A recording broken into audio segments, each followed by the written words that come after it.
Bukan Islam itu agama yang tidak terbuka, bukan. Karena memang otak kita yang tidak mampu nantinya. Otak kita ya yang tidak mampu. Dan berapa banyak orang-orang yang mencoba untuk mendalami kenapa sih kok harus seperti ini, kenapa kok harus seperti ini, ternyata dia sendiri ya yang terganggu akhirnya, otaknya terganggu, kayak orang bingung akhirnya. Makanya kata Sayyidina Ali, tidak semua hukum syariat itu bisa sejalur dengan akal pikiran kita. Di antara buktinya kata beliau dalam masalah mengusap khuf, mengusap sepatu kulit. Ada namanya sepatu kulit yang biasa digunakan dahulu sampai sekarang di negara-negara yang memang dinginnya luar biasa. Khuf itu sepatu yang terbuat dari kulit yang tidak bercampur dengan apapun, kulit asli.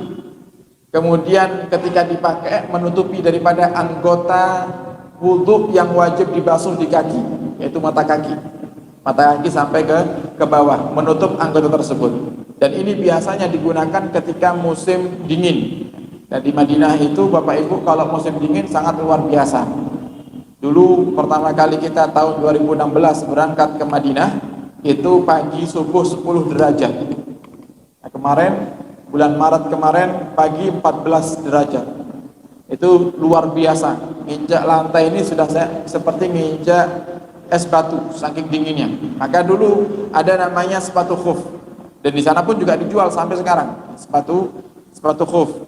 Nah, itu ketika dipakai, di saat kita memakainya syaratnya adalah kita harus berwudu terlebih dahulu. Wudu sempurna. Seperti biasanya kita berwudu, kemudian kita gunakan sepatu khuf tersebut.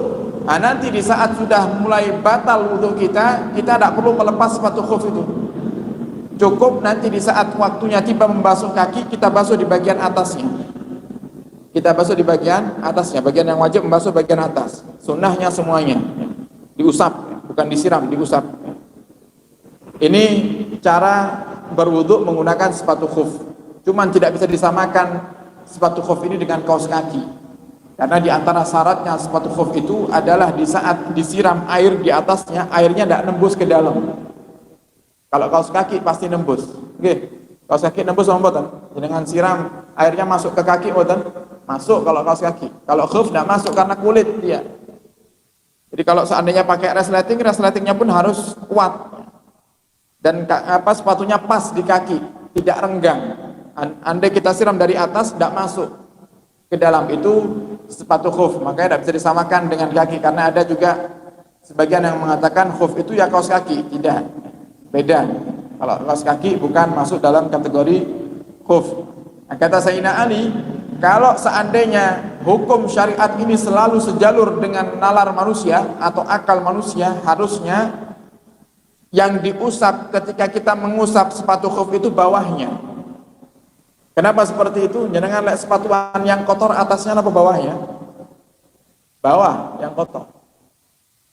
Kenapa kok yang diwajibkan untuk diusap adalah atasnya?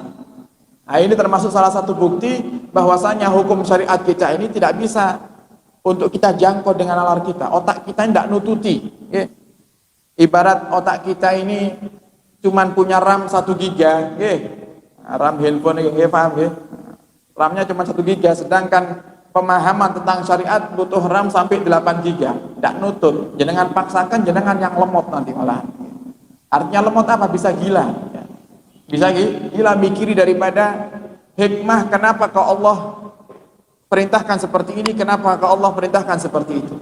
Dan tentunya semuanya ada hikmahnya. Tidak ada satu hal yang diperintahkan oleh Allah kecuali ada hikmahnya.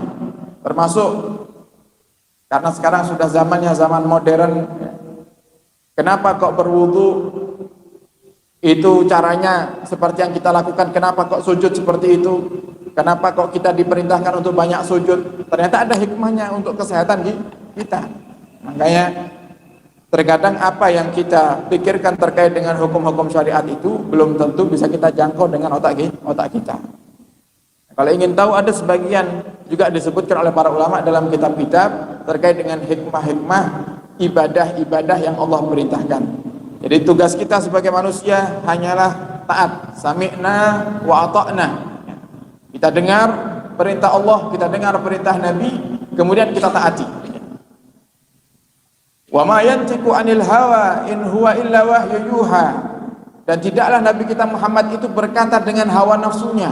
Nabi itu tidak pernah ngomong dengan syahwatnya, dengan hawa nafsunya. Yang Nabi katakan itu adalah wahyu, sehingga pasti benar. Yang Nabi katakan pasti benar. Makanya dalam Al-Quran Allah juga menyebutkan terkait dengan taat kepada Allah dan taat kepada Rasul dengan sebutan atiullaha wa atiur Rasul. Kemudian dalam ayat itu dilanjutkan wa ulil amri minkum. Taatlah kalian kepada Allah dan taatlah kalian kepada Rasul. Dan ulil amr, dan yang memiliki perintah, yaitu dua, para ulama dan juga para umara. Ulil amr itu para ulama dan para umara. Coba kita lihat dalam ayat ini, Allah tidak menyandingkan kalimat atiu di saat Allah menyebut ulil amr. Yang pakai atiu cuman Allah dan Rasulnya saja. Atiullaha wa atiur Rasul wa ulil amri minkum. Taatlah kalian kepada Allah dan taatlah kalian kepada Rasul dan taatlah juga kalian kepada ulil amr. Tapi tidak disebutkan kalimat taatnya. Kenapa seperti itu? Karena kalau taat kepada Allah tidak mungkin salah. Jenengan sholat, jenengan tidak salah. Benar. Semua yang diperintahkan oleh Allah itu pasti benarnya. Begitu juga yang diperintahkan oleh Rasul, itu juga pasti benarnya.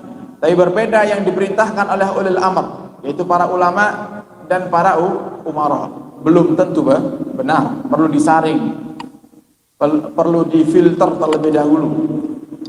Karena ada para ulama-ulama yang mungkin dengan hawa nafsunya mereka memerintahkan justru hal yang salah.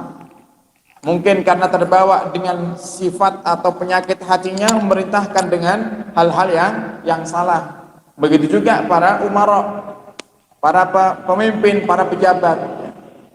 Belum tentu apa yang mereka perintahkan benar. Makanya Allah tidak sandingkan kalimat atiu. Karena kalau sudah pakai kalimat atiu berarti sudah pasti benarnya. Kalau dari ulil amr, para ulama dan para umara belum tentu benar. Harus kita saring dulu. Nah, ini ulamanya ulama yang benar apa ulama yang su? Oh, kalau ulama yang su maka tidak boleh kita taati. Oh, kalau ini ulama yang benar baru ayo kita taati. Sedangkan kalau Nabi kita Muhammad, apa yang Nabi ucapkan semuanya adalah wahyu. Kemudian Allah juga mengatakan dalam surat Ali Imran ayat 31, qul in kuntum tuhibbunallaha fattabi'uni yuhibbukumullah. Qul, katakan wahai Muhammad kepada umatmu, in kuntum, jika kalian tuhibbunallah, cinta kepada Allah, fattabi'uni, maka ikutilah aku. Jadi kalau kita cinta kepada Nabi kita Muhammad dan kita cinta kepada Allah, ya kita harus ikut Nabi Muhammad. Anda bisa seperti halnya ada beberapa kelompok yang mereka mengatakan saya hanya percaya dengan Al-Quran, tidak percaya dengan hadis, karena hadis itu adalah ucapan manusia, yaitu Nabi Muhammad maksudnya. Kemudian sampai 1400 tahun, apakah mungkin hadis itu akan tetap seperti halnya dikatakan oleh Muhammad? Ini berarti dia tidak percaya dengan perintah Nabi. Sedangkan semua yang Nabi jelaskan dalam hadis-hadisnya ini adalah penjelasan daripada Al-Quran. Menjelaskan Al-Quran. Karena kalau kita baca Al-Quran butuh penjabaran. Penjabarannya dari mana? Dari hadis-hadis Nabi kita Muhammad SAW. Jangan cari dalam Al-Quran. Apakah ada rukun sholat? Apakah ada rukun sholat yang jumlahnya 17 dalam Al-Quran? Tidak ada. Dari mana kemudian ada rukun sholat itu? Daripada hadis-hadis Nabi kita Muhammad. Nabi katakan, sallu kama ra'aitumuni usalli. Sholatlah kalian sebagaimana kalian melihatku sholat. Kemudian diteliti oleh para sahabat, sholatnya Nabi Muhammad seperti itu. Sholatnya Nabi Muhammad seperti itu. Makanya banyak akhirnya hadis yang terkadang berbeda pendapat tentang sholat. Dalam madhab Syafi'i disunnahkan untuk kunut, dalam madhab lain ada yang tidak pakai kunut. Karena apa? Meneliti. Nabi pernah kunutan, Nabi juga pernah tidak kunutan. Dan mana yang benar? Dua-duanya benar. Dua-duanya benar. Cuman kalau madhabnya Imam Syafi'i itu punya kaidah. Kalau itu pernah dilakukan oleh Muhammad, maka itu namanya sunnah. Yang namanya sunnah, ya sunnah selamanya. Seandainya Nabi melakukan suatu hal yang baik sekali, bagaimana kita menghukuminya? Kalau Allah tidak turunkan perintah itu wajib, maka hukumnya adalah sunnah. Nah, kapan sunnahnya? Ya sunnah sampai kapanpun, sampai hari kiamat tetap sunnah. Makanya kan ada beberapa kelompok yang mengatakan tidak ada kunut itu bid'ah, karena tidak ada perintah dari Nabi. Ada perintahnya. Nabi Muhammad pernah kunut beberapa waktu, beberapa bulan Nabi pernah menjalankan kunut di waktu subuh. Kemudian pernah juga Nabi tidak menjalankan kunut. Cuman pendapatnya atau kaidahnya Imam Syafi'i, sunnah yang dijalankan oleh Nabi kita Muhammad selamanya akan tetap sunnah, walaupun terhenti. Contoh misalnya doa-doa seperti kunut nazilah, ya. Sunnah sampai kapan sunnahnya? Ya sampai kapanpun. Salat duha, dulu Nabi salat duha. Terus kita umatnya, bagaimana salat duha kita? Apakah boleh kita kerjakan tiap hari? Sunnah sampai kapanpun. Nah, Imam Syafi'i menghukumi seperti itu. Maka bagaimana kita sebagai umat menanggapi perbedaan di antara para ulama, lebih khususnya para ulama madzhab, maka kita pakai apa yang kiranya dipakai di negara kita. Contoh, kita tinggal di Indonesia. Di Indonesia ini madhabnya Syafi'i, ya sudah kita pakai Syafi'i. Jangan maksakan untuk pakai madhab yang lainnya. Jangan maksakan untuk menjelaskan tentang madhab yang lainnya kepada masyarakat yang awam. Yang terjadi justru malah nanti gesekan-gesekan yang tidak kita harapkan. Contoh sekarang gini, kalau jenengan kepingin pakai madhab lain dalam hal kunut misalnya, madhab lain tidak pakai kunut, jenengan kepingin ikuti madhab Hambali misalnya, kemudian jenengan jadi imam subuh di masjid yang biasa pakai kunut, kira-kira apa yang terjadi? Setelah subuhan ribut. Apalagi terkadang masyarakat kita ini saking awamnya, saking tidak ngertinya ilmu, terkadang dikit-dikit langsung main hakim sendiri. Akhirnya karena ustadznya tidak kunutan dikeroyok akhirnya. Wah ini sesat ini radikal ini aliran baru ini, subuh tidak kunutan. Nah, kan seperti itu. Nah, tidak bisa.